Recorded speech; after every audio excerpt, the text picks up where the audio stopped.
To the untrained eye, these appear to be beautifully embroidered t-shirts. But what you don't see is that they've been embellished with metallic threads that are irritating to the skin and make them virtually unwearable.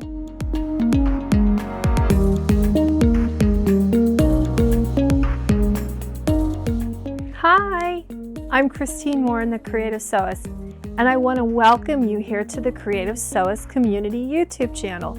In today's video, I'm going to be showing you how to take scratchy embroidery and making it comfortable and easy to wear with a simple no-sew technique that takes less than 10 minutes to complete.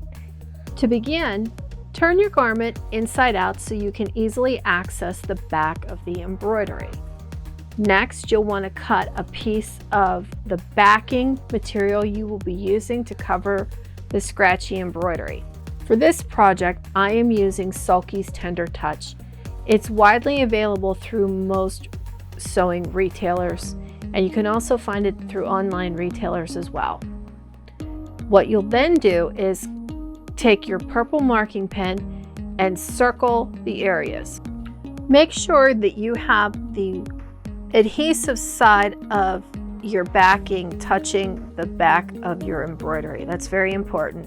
Then take your disappearing marking pen or tailor's chalk and draw a line. Leave yourself about a ½ inch margin around each of the designs, and then that way you know the trace of what will be your backing patch.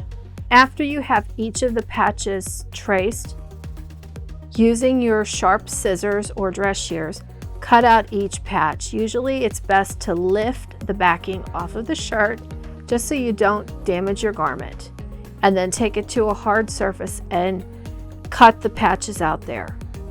Once you've cut out each of the elements of your design, make sure you have the adhesive side of the backing to the wrong side of the embroidery.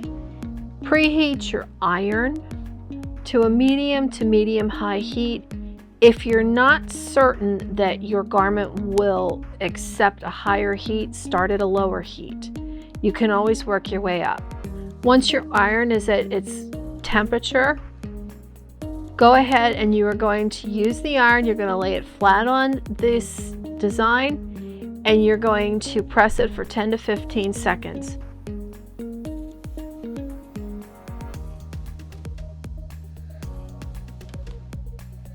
Okay, I set my iron on the design.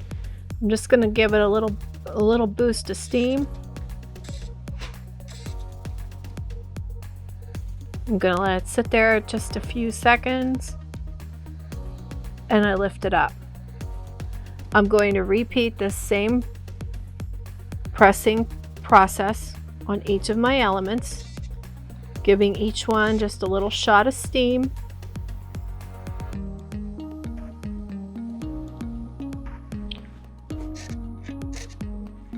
You want to repeat this pressing process until you've covered the entire area of your backing. It is wise to start from the center and work your way out.